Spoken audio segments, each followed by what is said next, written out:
नमस्कार दोस्तों, चलिए जानते हैं बिहार के 25 बड़ी खबरें सिर्फ 5 मिनट के अंदर जो बिहार की राजनीति, मौसम, शिक्षा, सुरक्षा और विज्ञान से जुड़ी हुई है। इससे पहले वीडियो को लाइक कर दे, चैनल को सब्सक्राइब कर दे और कमेंट में अपनी राय जरूर बताएं। महिला योजनाएं। महागठबंधन की माई बहन योजना में महिला लाभार्थियों को 2,500 रुपए प्रति माह की घोषणा। विडोज के लिए 1,500 रुपए पेंशन, सस्ते सिलेंडर, मुफ्त बिजली और गर्ल्स के लिए रेजिडेंशियल कोचिंग की रूपरेखा तैयार की गई है। सरकारी आरक्षण नीति। बिहार सरकार ने महिलाओं के लिए सरकारी नौकरियों में 35% आरक्षण लागू करने का निर्णय लिया, लेकिन केवल वही महिलाएं इसके पात्र होंगी जो बिहार की स्थायी निवासी है। किसान और कृषि तमाम वादे। विपक्ष ने एमएसपी लागू करने और मंडियों की बहाली का वादा किया। खेती और किसानों को चुनावी एजेंडा का हिस्सा बनाने का प्रयास बढ़ा, लेकिन व्यापक चर्चा अभी भी सीमित। जनता दरबार पहल। हर शनिवार अंचल कार्यालयों में जनता दरबार शुरू। भूमि विवादों को शीघ्र और पारदर्शी ढंग से निपटाने का प्रयास। वोटर सूची प्रारूप। चुनाव आयोग ने बिहार के लिए ड्राफ्ट वोटर लिस्ट जारी की। आबादी को आपत्ति दर्ज कराने की 1 महीना का समय। एसआईआर का उद्देश्य। विशेष सुधार अभियान एसआईआर का लक्ष्य वोटर सूची में गलत प्रविष्टियां हटाना, अधिवास सत्यापन और नए युवा मतदाताओं को जोड़ना है। गृहमंत्री का दौरा। अमित शाह ने अपना बिहार दौरा 8 अगस्त को पुनः निर्धारित किया। मां सीता मंदिर के शिलान्यास में मुख्य अतिथि होंगे। विधानसभा सियासत की गर्माहट। हम के मतदत नेता जीतन राम मांझी ने विपक्ष पर तीखा हमला किया। चुनावी बयानबाजी तेज। रेल सुविधा विस्तार। अब गोरखपुर पाटलिपुत्रा एक्सप्रेस प्रतिदिन चलेगी। 25 लाख लोगों को सीधी रेल सुविधा। आग की आपदा। पटना में एक गोदाम में आग लगने से लाखों रुपए के इन्वर्टर और बैटरी जलकर खाक। शिक्षण समस्याएं। पटना में स्टेट उम्मीदवारों पर पुलिस ने लाठीचार्ज किया। बीपीएससी से परीक्षा कराने की मांग को लेकर समृद्ध विरोध प्रदर्शन। छात्रों की मांग। स्थानीय युवाओं ने सरकारी नौकरियों में डोमिसाइल नीति लागू करने की मांग को लेकर प्रदर्शन किया। सामूहिक इस्तीफा।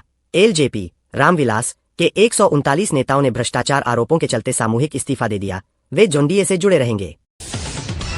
वित्त बजट फॉर ओकस। वर्ष 2025 से 26 का बजट महिलाओं, किसानों और युवाओं पर केंद्रित रहेगा।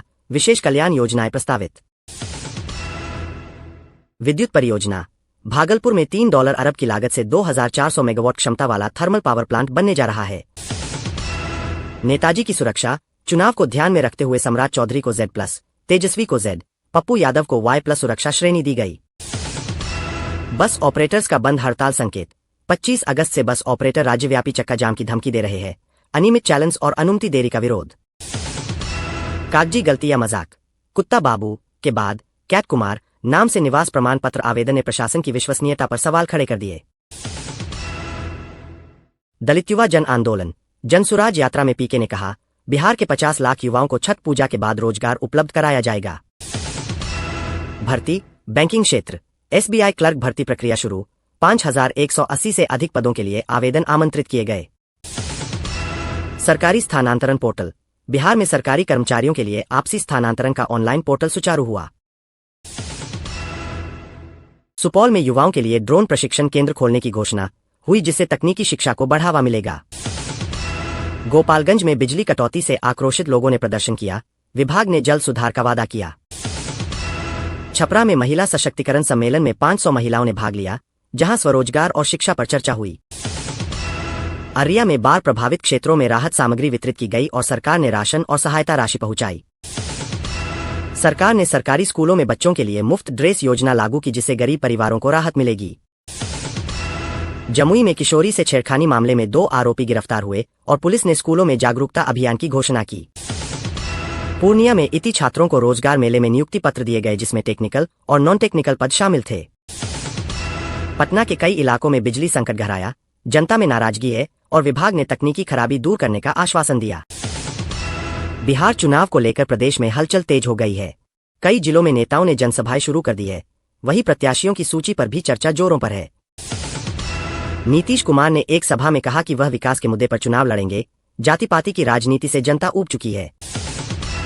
तेजस्वी यादव ने केंद्र सरकार पर बेरोजगारी और महंगाई को लेकर जमकर हमला बोला और कहा कि बीजेपी सिर्फ जुमलेबाजी करती है। महिलाओं के लिए एक बड़ी पहल में बिहार सरकार ने नई स्वरोजगार योजना की शुरुआत की है, जिससे लाखों महिलाओं को लाभ मिलेगा। गया में बाढ़ की स्थिति गंभीर बनी हुई है। कई गांव जलमग्न हो गए हैं और प्रशासन ने राहत कार्यों में तेजी लाई है। बिहार पुलिस में बंपर बहाली की प्रक्रिया शुरू हो गई है, जिसमें हजारों पदों पर आवेदन की उम्मीद की जा रही है। छात्रों के लिए खुशखबरी है। बिहार बोर्ड ने इंटरमीडिएट के सिलेबस में बदलाव कर छात्रों को आसान प्रश्नों का विकल्प देने की घोषणा की है।